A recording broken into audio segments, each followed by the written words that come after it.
যুদ্ধের ময়দানে যেতে হবে, কি আছে সম্পদ নিয়ে আসেন, ঘোড়া কিনতে হবে, ডাল কিনতে হবে, যুদ্ধের রসদপত্র কিনতে হবে।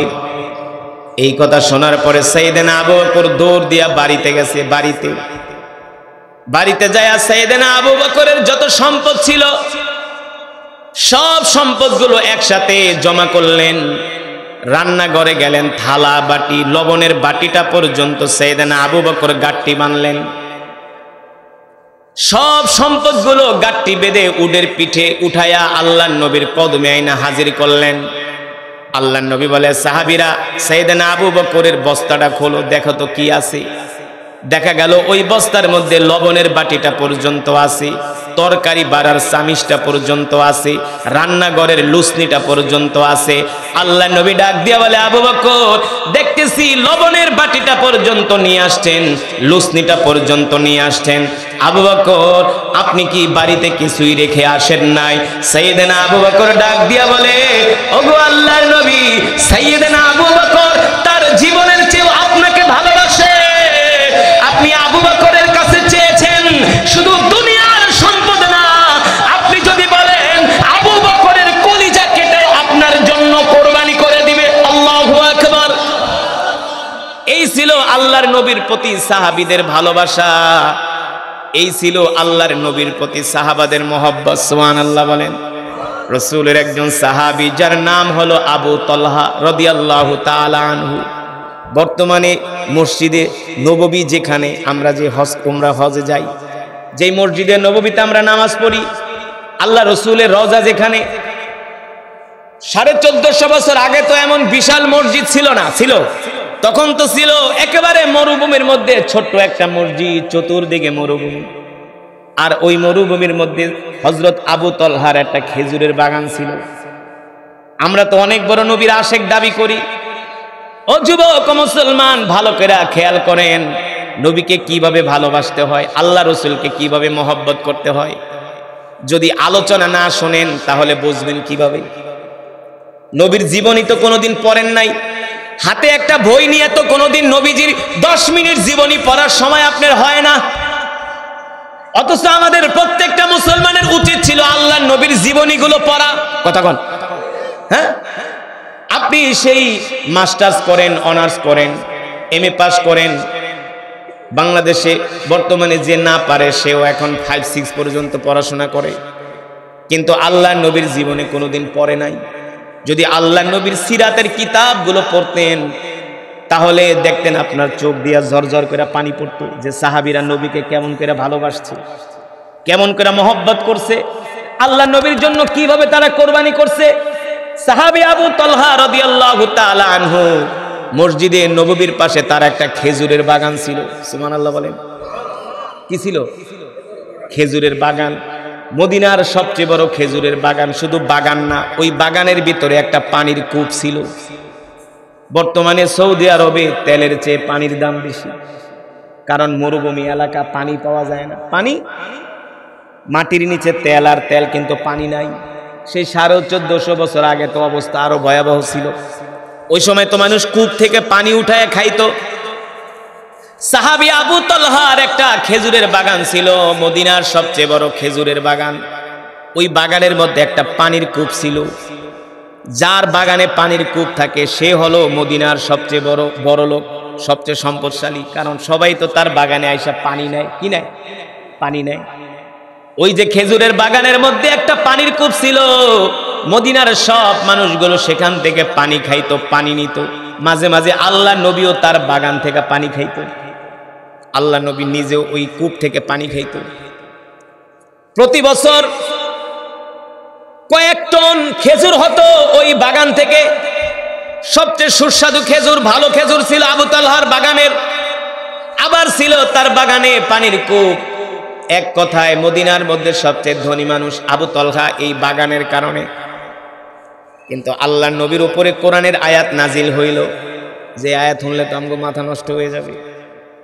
আল্লাহ তাআলা কোরআনুল কারীমের মধ্যে বলছেন, লান তানালুল বিররা হাত্তা তুনফিকু মিম্মা তুহিব্বুন ওয়া মা তুনফিকু মিন শাইইন ফা ইন্নাল্লাহা বিহি আলিম।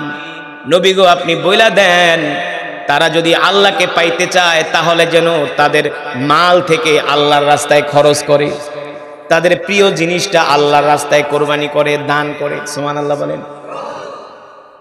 এই কথা যখন আল্লাহ নবীর জবানে সাহাবী আবু তালহা শুনলেন যে তোমরা কখনো আল্লাহ তাআলার প্রিয় হতে পারবে না যতক্ষণ না পর্যন্ত তোমরা তোমাদের প্রিয় জিনিসটা আল্লাহর রাস্তায় দান করে দাও। সুবহানাল্লাহ বলেন। আজকে যে আমি আয়াত তেলাওয়াত করছি, যদি আপনারা এই আয়াতের অর্থ জানতেন তাহলে আপনারা কানতেন। এই আয়াত তো প্রতি বছরই কোরবানির সময় আপনারা শুনেন। ফালাম্মা বালাগা মাআহু সায়া ক্বালা ইয়া বুনাই ইন্নী আরা ফিল মানামি আন্নী আযবাহুকা ফানদুর মাযা তারা ক্বালা ইয়া আবাতি ফাআল মা তুমার সাতাজিদুনি ইনশাআল্লাহু মিনাস সাবিরিন। আল্লাহ তাআলার হুকুমের কাছে কিভাবে পয়গম্বররা মাথা নত করছে। 80 বছর বয়স, জাতির পিতা ইব্রাহিম আলাইহিস সালাম কত বছর?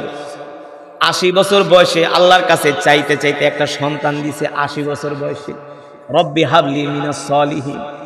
প্রতিদিন জাতির পিতা দোয়া করতো ইব্রাহিম আলাইহিস সালাম, আল্লাহ গো আমার একটা পুত্র সন্তান দেন। 80 বছর বয়সে তার দোয়া কবুল হয়েছে। পয়গম্বর লাঠি ভর দিয়া হাঁটে। ওই সময় আল্লাহ তাআলা 80 বছর বয়সে একটা সন্তান দিছে। কাকে? ইসমাইল। কাকে? রব্বি হাবলি মিনাস সলিহিন ফাবাশশারনাহু বিগুলামিন হালিম। আল্লাহ তাআলা তাকে পুত্র একটা সন্তান দিছে 80 বছর বয়সে। এখন বৃদ্ধ পয়গম্বর যেখানে যায় পিছে পিছে ছোট বাচ্চাও তার সাথে যায়। তিনি কাঠ কাটতে যায়, ছোট বাচ্চা বলে আব্বু তোমার কাঠের বোঝাটা আমার মাথায় দাও। বাবাকে ছাড়া বৃদ্ধ বয়সের সন্তান হইলে কিন্তু ওই সন্তানের প্রতি আরো ভালোবাসা বেশি জাগে। বাপ সন্তান ছাড়া থাকতে পারে না।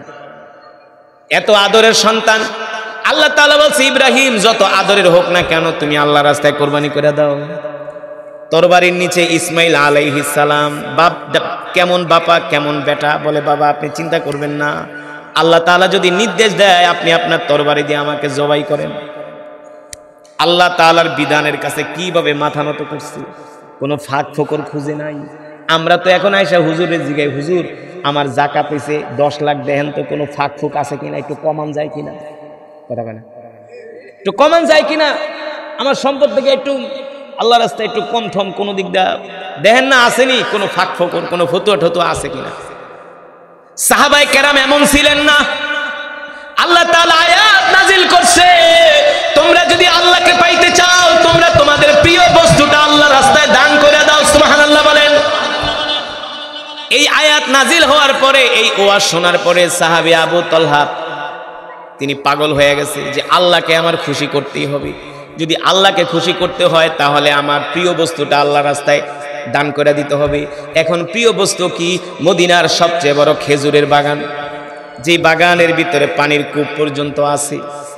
সাহাবী আবু তালহা আল্লাহর নবীর কাছে দৌড়ায় আসতে, ওগো আল্লাহর নবী, আজকে যেই কোরআনের আয়াত নাজিল হয়েছে এই আয়াতের ভিতরে আল্লাহ বলতেছেন তোমরা যদি আল্লাহর ভালোবাসা পাইতে চাও তোমরা তোমাদের প্রিয় বস্তুটা আল্লাহর রাস্তায় দান করে দাও।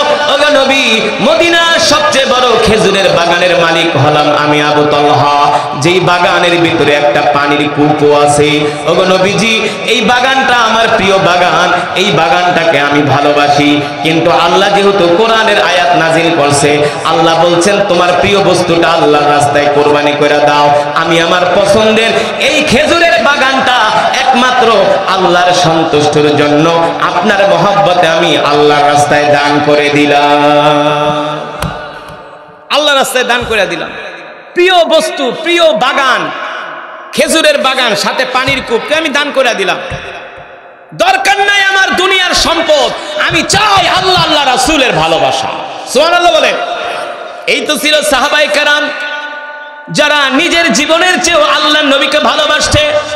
আল্লাহর নবী ডাক দিয়া বলে, ও সাহাবীরা, ও আমার উম্মতেরা, তোমরা যদি আমাকে তোমাদের জীবন দিয়া ভালোবাস। এই হাজরে আসওয়াদ নিয়ে মক্কার দুই গ্রুপের মাঝে ঝগড়া লেগে গেছে। ঝগড়া, কেউ বলে এই হাজরে আসওয়াদ পাথর আমরা উঠায়া মক্কার বাইতুল্লাহর পাশে প্রতিস্থাপন করব।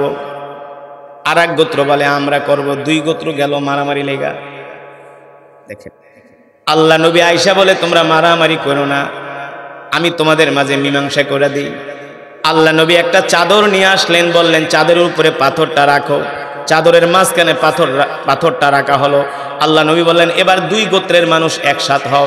একসাথ হইয়া এবার পাথরটা দুই গোত্রের মানুষ দুই পাশে ধইরা নিয়ে ওই জায়গায় স্থাপন করো। যখন দুই গোত্রের মানুষ একসাথে দুই সাইডে চাদরের দুই কোণা ধরে যখন একসাথে স্থাপন করলো, তার মানে দুই গোত্রের মানুষে সেই বরকত অর্জন করলো। ঠিক কিনা বলেন? কোনো মারামারি নাই, কাটাকাটি নাই, ঝগড়া নাই, হানাহানি নাই। এই পৃথিবীর জমিনে একমাত্র শান্তি স্থাপন করতে পেরেছেন বিশ্বনবী রাহমাতুল লিল আলামিন। ঠিক কিনা বলে? আল্লাহ তাআলা কোরআনুল কারীমের মধ্যে সে কথাই বলছেন, ওয়ামা আরসালনাকা ইল্লা রাহমাতাল লিল আলামিন। আল্লাহু আকবার। এ দুনিয়ার মানুষ, আমি আল্লাহ তোমাদের জন্য এমন একজন নবী পাঠাইছি যেই নবী কিনা তোমাদের জন্য রহমত, তোমাদের জন্য বরকত। তোমরা সেই নবীকে ভালোবাসো, তোমরা সেই নবীর অনুসরণ করো, আনুগত্য করো, ইতাআত করো। যদি তোমরা সেই নবীর অনুসরণ আনুগত্য করতে না পারো, তাহলে তোমরা পরিপূর্ণ মুসলমান হইতে পারবে না। যদি সেই নবীকে তোমরা তোমাদের জীবন দিয়ে ভালোবাসতে না পারো, তাহলে তোমরা জান্নাতি হতে পারবে না। এই কথা আমরা সমাজের অনেক মানুষ জানি না, মনে করি নবী তো নবী, বছরে একদিন তার নামে মিলাদ পড়া জিলাপি খাইলেই মনে হয় নবীজির ভালোবাসা আদায় হয়ে যায়। হ্যাঁ, মনে করি মাঝে মাঝে টাকা আছে মক্কা শরীফে যায় মদিনা শরীফ দেখে আসলেই মনে হয় নবীর ভালোবাসা, নবীর মহব্বত আদায় হয়ে যায়। না না না, আল্লাহর নবী বলেন ওয়াল্লাহি লা ইউমিনু আহাদুকুম হাত্তা আকুনা আহাব্বা ইলাইহি মিন ওয়ালিদিহি ওয়া ওয়ালাদিহি ওয়ান নাসি আজমাইন। উম্মত, তোমরা আমাকে তোমাদের জান মাল, সন্তান সন্ততি, তোমাদের পরিবার, তোমাদের রাষ্ট্র, তোমাদের সমাজ, তোমাদের দেশ, তোমাদের নেতা, তোমাদের নেত্রী, তোমাদের অর্থ সম্পদ সব কিছুর চাইতে আমি নবীকে ভালোবাসতে হবে। কাকে? আল্লাহ রসুলকে। আল্লাহ নবী বলেন সব কিছুর চাইতে আমাকে ভালোবাসতে হবে। এখন আপনাদের কাছে আমার প্রশ্ন, বলেন আমরা কয়জনকে সব কিছুর চাইতে আল্লাহ নবীকে ভালোবাসি? কয়জন? যদি আল্লাহ নবীর ভালোবাসা আমাদের মাঝে থাকতো, তাহলে আল্লাহ রসুলের সুন্নত তো আমাদের মাঝে থাকতো। আল্লাহ নবীর সুন্নত চেহারার মধ্যে নাই, পুরা 3.5 হাত বডির মধ্যে নাই। খাবারের সময় আল্লাহ নবীর সুন্নত নাই। খাবার খাইতে বসি, গরু গোস্ত 3-4 পিস খাই, কি রানছোস, মজা হয় না, সরা মাছ দিয়ে খাই, কি রানছোস। অথচ আল্লাহ নবী কোনোদিন খাবারের দোষ ধরে নাই। করছে? আল্লাহ রসুল কোনোদিন খাবারে দোষ ধরে নাই। আল্লাহ নবী দস্তরখানা বিছিয়ে ভাত খেয়েছেন। আল্লাহ নবী প্রতি 5 ওয়াক্ত নামাজে মিসওয়াক করেছেন, ঢিলা কলুব ব্যবহার করছেন। কিন্তু আমরা মুসলমান তো এখন দাঁড়ায় পেশাব করি। হাইওয়ে হোটেল যতগুলো আছে ম্যাক্সিমাম গুলা দেখবেন শুধু দাঁড়ায় পেশাব করার স্পেস। এখন মুসলমানের সন্তানরা বৈশাও প্রস্রাব করে না, দাঁড়ায় প্রস্রাব করে, কুকুরের মতো, জন্তুর মতো। তারা দাঁড়ায় দাঁড়ায় পেশাব করে, বৈশাও পেশাব করে না। আল্লাহ রসুলের সুন্নত আমাদের মাঝে নাই। আমরা এক মুসলমান দেখলে আর এক মুসলমানকে তো এখন সালামও দেই না। সালাম দিই? সালাম দেয় না। আবার যার একটু টাকা পয়সা আছে সালাম দিলে উত্তর নিতে চায় না। যদি কোন চাচা ঢাকা শহর থাকে, কোটি কোটি টাকার মালিক, আপনি গ্রামে থাকেন, সালাম দিচ্ছেন না, চাচা আসসালামু আলাইকুম। হ্যাঁ ওয়ালাইকুম। অহংকার, দেমার। আমি কোটি টাকার মালিক, হয় গরিব মানুষ, ওর সালামের উত্তরটা আমার এত জোরে নেওয়ার দরকার কি? ওই তো আমার কাছে ঠেকা। অথচ আল্লাহ রসুল বলে না না না, তোমাকে যদি কেউ সালাম দেয় তাহলে তুমি এই সালামের উত্তরটা একটা মুস্কি হাসি দিয়া নিবা। এটা তুমি একটা সৎকার সওয়াব পাইবা। সুবহানাল্লাহ বলেন। এক মুসলমান আর এক মুসলমানের সাথে যদি হাসি দিয়া কথা বলে, আল্লাহর নবী বলে, তাহলে তুমি সৎকার সওয়াব পাইবা, সৎকা। কিন্তু আমরা তো মুসলমানের সাথে এখন হাসি দিয়াও কথা কই না। এই কারণে আল্লাহর নবী বলে উম্মত, তোমরা আমার অনুকরণ করো, আমাকে ভালোবাসো। কিন্তু সাহাবায়ে কেরাম রিদওয়ানুল্লাহি তাআলা আলাইহিম আজমাইন আল্লাহ নবীকে কেমন করে ভালোবাসতো দেখেন। সাহাবারা কারা?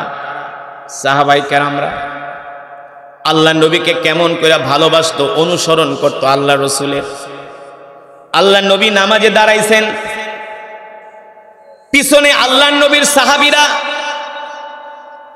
আল্লাহ রসুলের ইমামতিতে নামাজ পড়তেছে। আল্লাহ রসুল ইমাম ইমাম আর মুক্তাদি সাইয়েদনা আবু বকরের মতো মুসল্লি, সাইয়েদনা ওমর ইবনুল খাত্তাবের মতো সাহাবীরা আল্লাহ রসুলের মুসল্লি।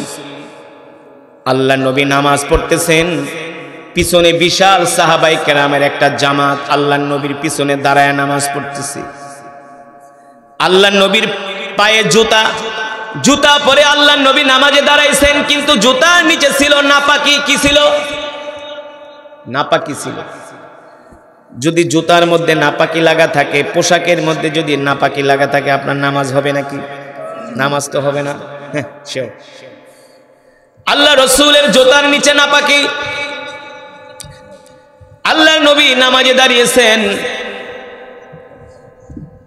জিব্রাইল আলাইহিস সালামকে আল্লাহ তাআলা পাঠাইছে, ও জিব্রাইল যাও যাও, আমার হাবিব যে নামাজে দাঁড়িয়েছেন, আমার হাবিবের জুতার নিচে নাপাকি লাগছে, আমার হাবিবকে বলো জুতাটা খুলে ফেলতে। জিব্রাইল আলাইহিস সালাম এসে বলে, গো আল্লাহর নবী, আপনি যেই জুতা পরিধান করেছেন, আপনার জুতার নিচে নাপাকি লাগা আছে, আপনি আপনার জুতাটা খুলে ফেলেন নামাজের মধ্যে। আল্লাহ নবী জিব্রাইলের কথা শোনা মাত্রই আল্লাহ নবী তার পা মোবারক থেকে জুতা খুলে ফেলাইছে, নামাজের মধ্যে জুতা খুলে ফেলেছে। আল্লাহ নবী জুতা খুলছে, এই দৃশ্য দেখা সাহাবায়ে কেরাম নামাজের মধ্যে জুতা খুলে ফেলাইছে। কথা বুঝেন নাই? আল্লাহ নবীকে কেমন করে ভালোবাসতে, অনুসরণ করছে দেখেন। আল্লাহ নবী তো নামাজের ইমামতি করতেছে, নবীজির নামাজ জুতার নিচে নাপাকি। আল্লাহ নবী জানেন না, জিব্রাইল আইসা জানায় দিছে আপনি আপনার জুতা খুলে ফেলেন। আল্লাহ নবী জুতা খুলে ফেলেছে, সাথে সাথে সাহাবায়ে কেরাম জুতা খুলে ফেলেছে। নামাজ শেষ হয়ে গেল, আল্লাহ নবী তাকায় দেখেন একজন সাহাবীর পায়েও জুতা নাই। আল্লাহ নবী প্রশ্ন করলেন, এ সাহাবীরা, আমি যে নামাজে দাঁড়িয়েছিলাম, আমি যেই জুতা পরিধান করেছিলাম, আমার জুতার নিচে নাপাকি লাগা ছিল, এটা আমি জানতাম না, জানায় দিছেন কি? আল্লাহ। কে জানায় দিছেন? আল্লাহ তাআলা জানায় দিছেন। জিব্রাইল আইসা বলে, গো আল্লাহ রসুল, আপনি আপনার জুতা খুলে ফেলেন। আমি সাথে সাথে আমার জুতা খুলে ফেলেছি, কিন্তু তোমরা কেন তোমাদের পায়ের জুতা খুলছো? তোমাদের কাছে কি ওহী আসছে নাকি? সাহাবায়ে কেরাম বলে, গো আল্লাহর নবী, আমরা তো সাহাবী, আপনি তো নবী, ওহী তো আর আমাদের কাছে আসবে না, ওহী তো আসবে আপনার কাছে। যদি তোমাদের কাছে ওহী না আসে, তোমরা কেন জুতা খুলে ফেলেছো? সাহাবায়ে কেরাম ডাক দিয়া বলে, গো আল্লাহর নবী, আমাদের কাছে ওহী আসার দরকার নাই, কোনো কিছু জানার দরকার নাই, বোঝার দরকার নাই। আমরা আমাদের জীবনের চেয়েও আল্লাহর নবীকে ভালোবাসি। আল্লাহর নবী নামাজের মধ্যে জুতা খুলে ফেলেছে, আমরা তার মহব্বতে আমরাও আমাদের জুতা খুলে ফেলেছি। কোনো প্রশ্ন নাই, কোনো প্রশ্ন নাই, কোনো প্রশ্ন করে নাই। নামাজ শেষ হওয়ার পরও সাহাবীরা প্রশ্ন করে নাই, নবীজি আপনি জুতা কেন খুললেন নামাজের মধ্যে? এই হলো নিষ্কলুষ, একেবারে ভেজাল সারা ভালোবাসা, ঠিক কিনা বলেন? যাকে বলে নিখুঁত ভালোবাসা, যেই ভালোবাসার মধ্যে কোনো ভেজাল নাই, কোনো প্রশ্ন নাই। আল্লাহ নবী জুতা খুলছে, সাহাবীরাও জুতা খুলে ফেলাইছে। শুধু এখানেই শেষ নয়, মুসলমানদের প্রথম কিবলার নাম হলো মসজিদুল আকসা। নাম কি? এই মসজিদুল আকসার দিকে কিবলা কইরা আমার নবী 17 মাস নামাজ পড়ছে। কয় মাস? আমরা তো এখন কাবার দিকে কিবলা কইরা নামাজ পড়ি, কিন্তু আমাদের প্রথম কিবলা হলো মসজিদুল আকসা। ওই মসজিদুল আকসার দিকে কিবলা কইরা আমার নবী 17 মাস নামাজ পড়ছে। কিন্তু আল্লাহর নবীর দিলের তামান্না ছিল, আশা ছিল যে আল্লাহ তাআলা কখন নবীকে নির্দেশ দিবে, নবী আপনি আপনার কিবলাটা ঘুরায়া বাইতুল্লাহ কাবার দিকে ফিরে আপনি নামাজ পড়েন। এটা ছিল নবীজির দিলের তামান্না, দিলের আশা। আল্লাহর নবী নামাজ পড়তেছেন, জোহরের নামাজ, পিছনে সাহাবায়ে কেরামের বিশাল জামাত নামাজে দাঁড়াইছে, মসজিদুল আকসার দিকে কিবলা কইরা 2 রাকাত নামাজ পড়া হয়ে গেছে, বাকি 2 রাকাত বাকি আছে।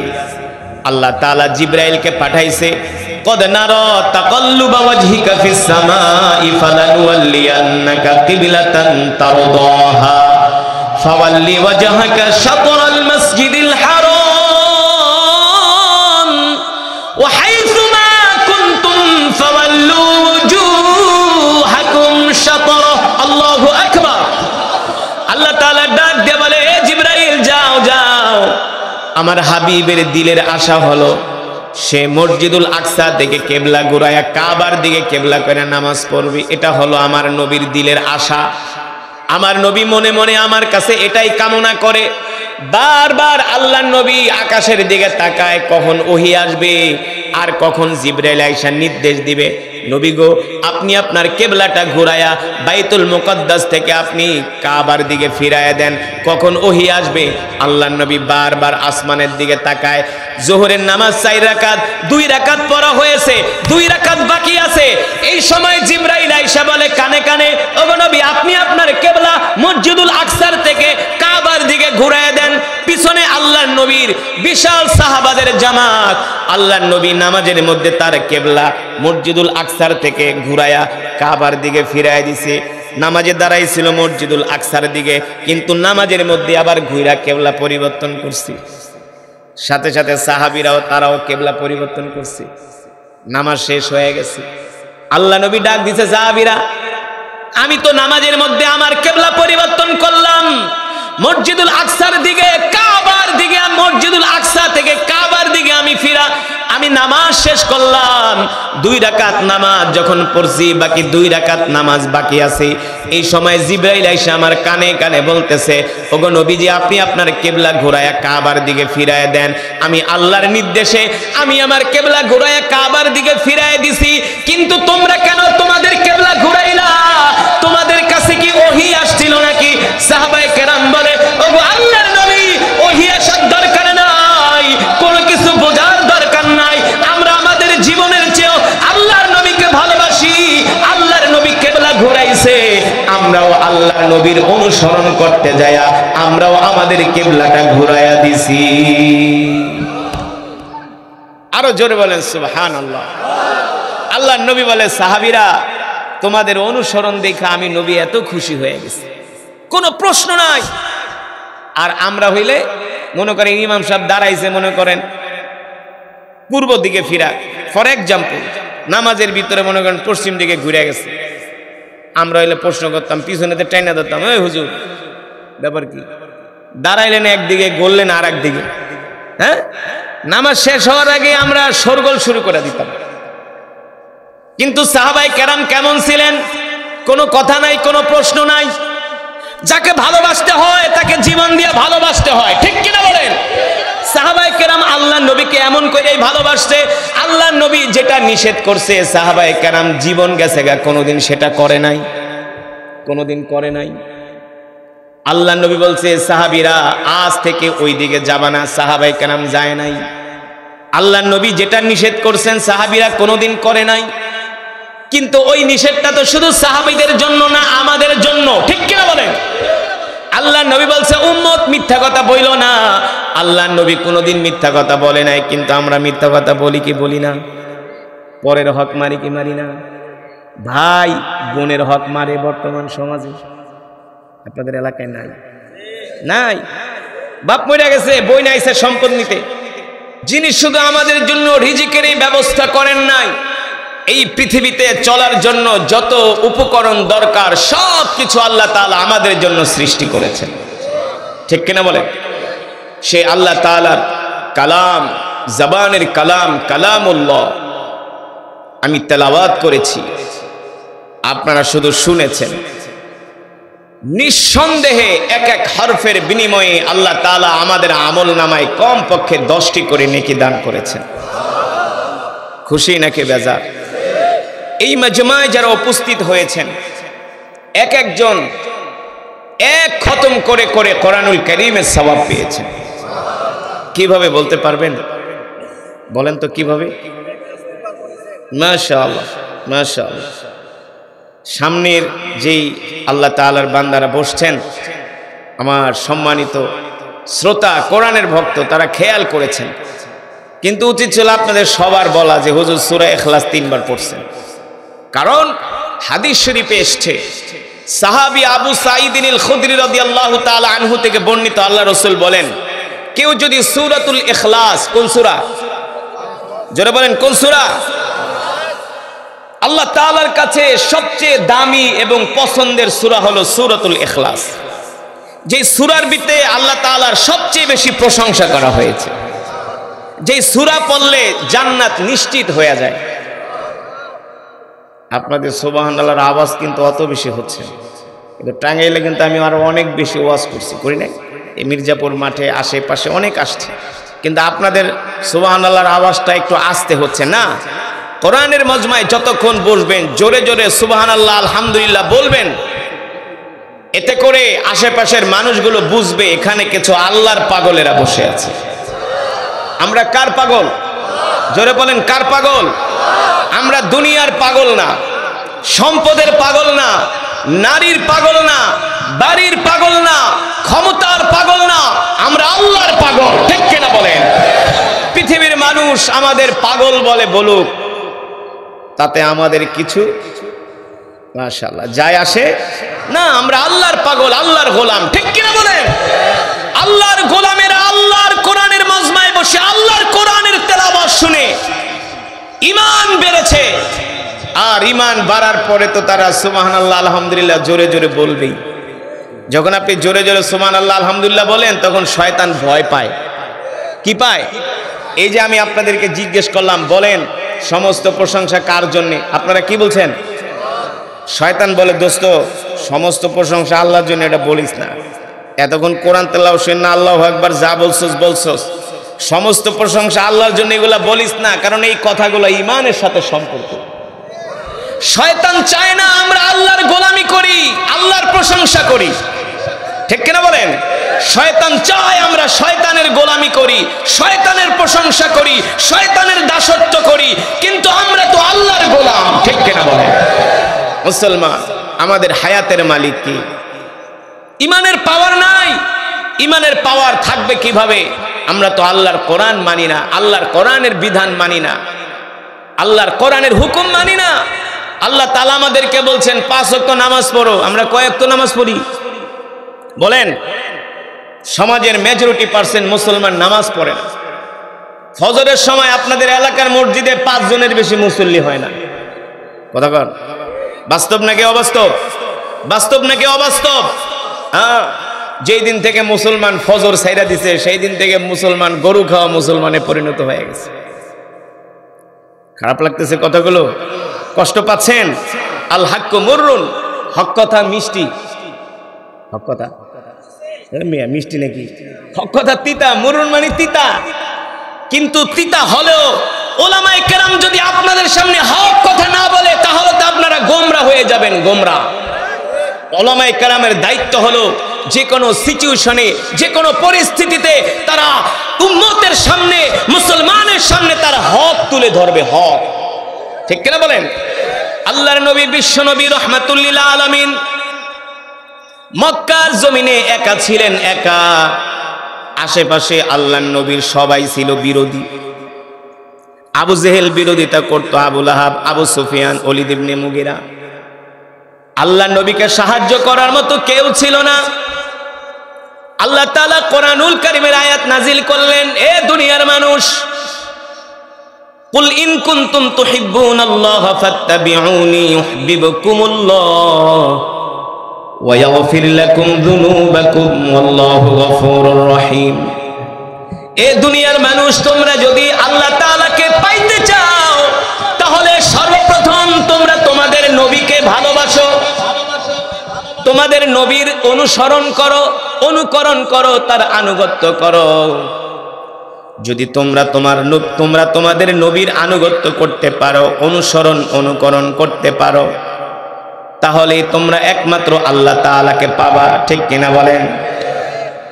নবীর অনুসরণ না করলে, নবীর আনুগত্য না করলে আল্লাহকে পাওয়া যায় না। আল্লাহ তাআলাকে পেতে হলে আগে নবীর অনুসরণ করতে হবে। ঠিক কিনা বলেন? অন্য আয়াতে আল্লাহ তাআলা বলছেন লাকাল্লাহি উসওয়াতুন হাসানা, তোমাদের নবীর মধ্যেই রয়েছে তোমাদের জন্য উত্তম আদর্শ। আমাদের নবীর মধ্যেই রয়েছে আমাদের জন্য উত্তম আদর্শ, উত্তম চরিত্র। আজকে যদি আমরা আল্লাহ রসুলের আদর্শ গ্রহণ করতাম, আজকে যদি আমরা আল্লাহ রসুলের চরিত্র গ্রহণ করতাম, আল্লাহ রসুল বলে যদি তোমরা আমাকে দুনিয়াতে ভালোবাসো, আমি নবী হাসরের ময়দানে তোমাদের হাত ধরে ধরে আল্লাহর জান্নাতে তোমাদের পৌঁছে দেব। সুবহানাল্লাহ বলেন।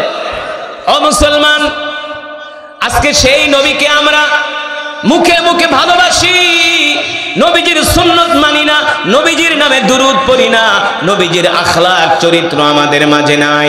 আজকে আমরা এমন গুনাহে লিপ্ত হই, এতটুকুন ভয় আমরা করি না যে কাল হাসরের ময়দানে আল্লাহর কাছে আমাদেরকে জবাব দিতে হবে। এই ভয়টুকুন আমাদের মাঝে নাই, এই আক্ষেপটুকুন আমাদের মাঝে নাই। অথচ সাহাবায়ে কেরাম কেমন ছিলেন? আল্লাহ নবী বলছে, ও সাহাবীরা, তোমরা কোনো অন্যায়ের ধারে কাছেও যাবা না, তোমরা কোনো অন্যায় করবা না, কোনো মানুষের মনে কষ্ট দিবা না, কোনো মানুষের মনে হক নষ্ট করবা না, কোনো মানুষের সম্পদ লুণ্ঠন করবা না। আল্লাহর নবীর নির্দেশ পাওয়া মাত্র আল্লাহ রাসূলের সাহাবীরা জীবন চলে গেছে ক্ষুধার যন্ত্রণায়। ক্বালু বানু লাহু বুনয়ানান ফাআলকুহু ফিল জাহিম।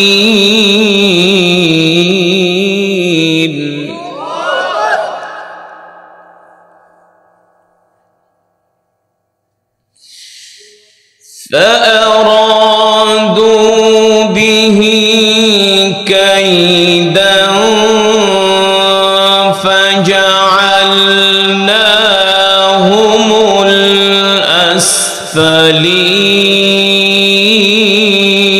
الأسفلين.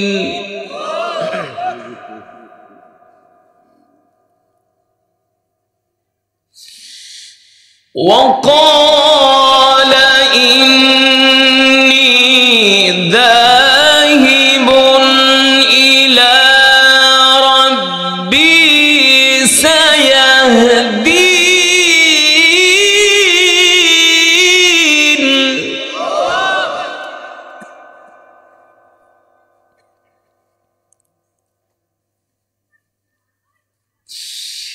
وقال إني ذاهب إلى ربي سيهدين.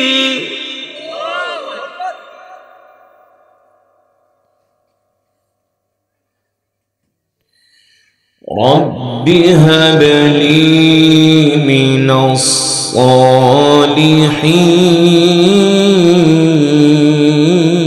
الصالحين.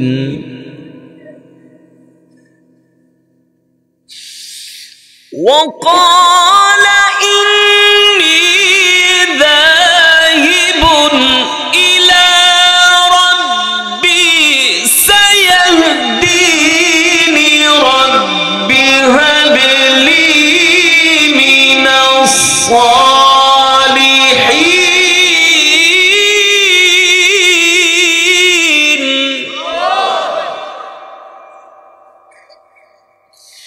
رب هب لي من الصالحين.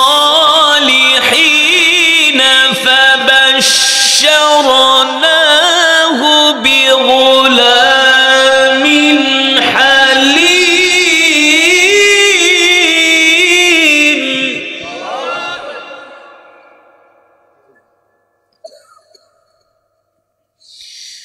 رب هب لي من الصالحين. فبشرناه بغلام حليم.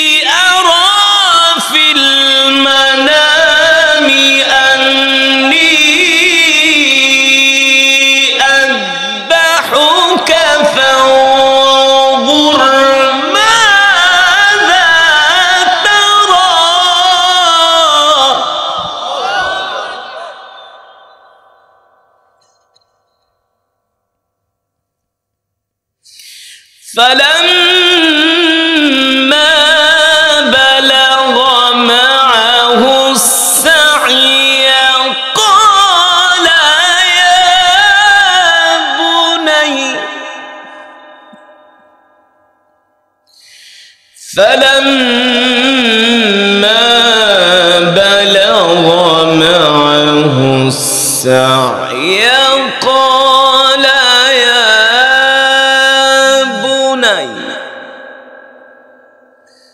قال يا بني إني أرى في المنام أني أذبحك فانظر ماذا ترى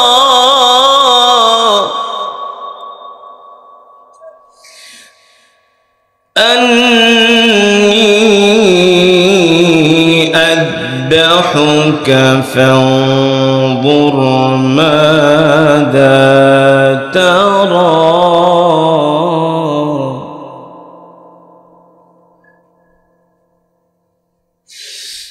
قال يا أبت افعل ما تؤمر ستجدني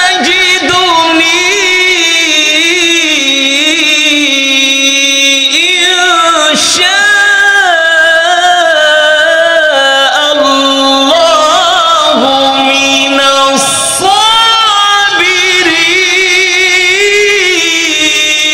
الصابرين.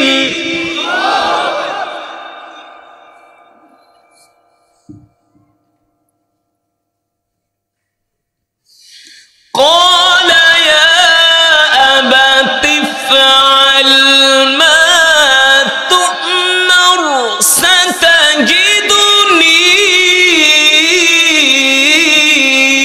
إن شاء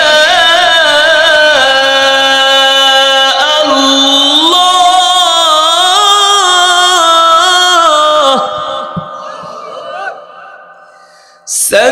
ستجدني إن شاء الله من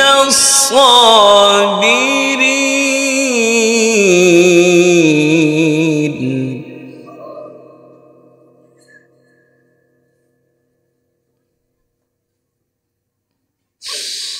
قال يا أبت افعل ما تؤمر ستجدني إن شاء الله من الصابرين.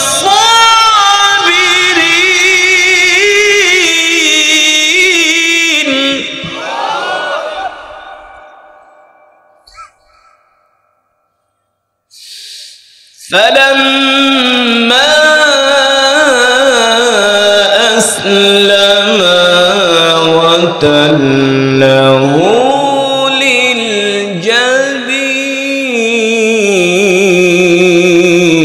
للجبين فلما أسلما وتله للجبين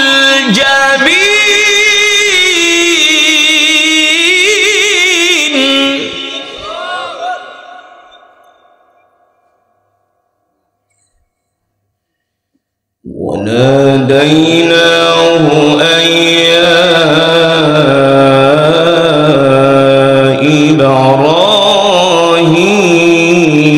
إبراهيم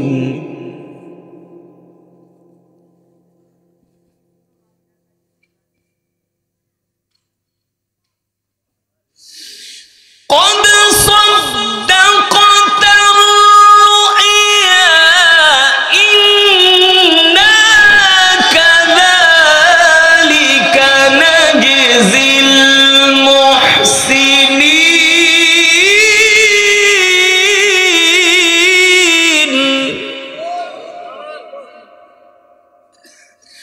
قد صدقت الرؤيا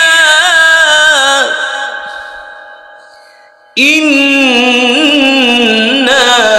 كذلك نجزي المحسنين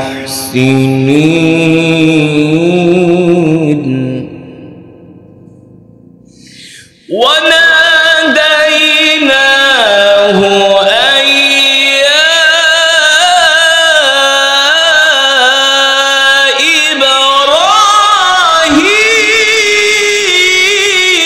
إبراهيم إن هذا لهو البلاء المبين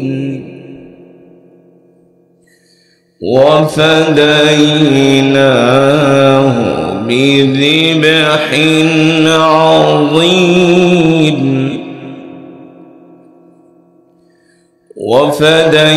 وفديناه بذبح عظيم الله أكبر ولله الحمد بسم الله الرحمن الرحيم قل هو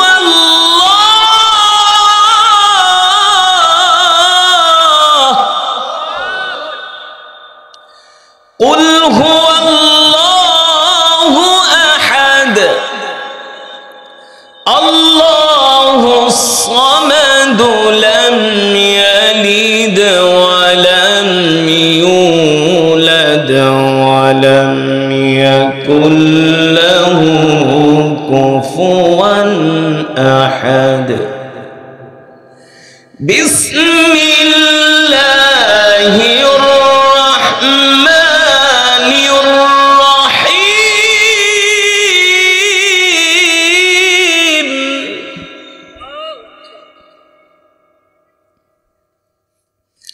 بسم الله الرحمن الرحيم قل هو الله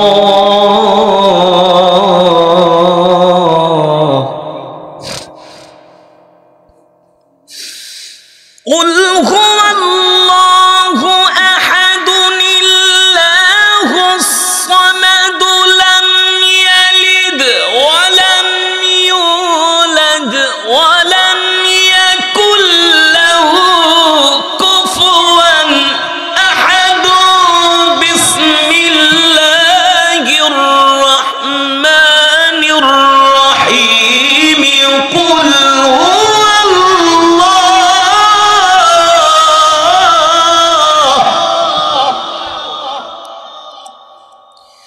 بسم الله الرحمن الرحيم قل هو الله أحد الله الصمد لم يلد ولم يولد ولم يكن له كفوا أحد لم يلد ولم يولد ولم يكن له كفوا أحد لم يلد ولم يولد ولم يكن له كفوا أحد صدق الله العلي العظيم আমরা সকলেই বলি আলহামদুলিল্লাহ।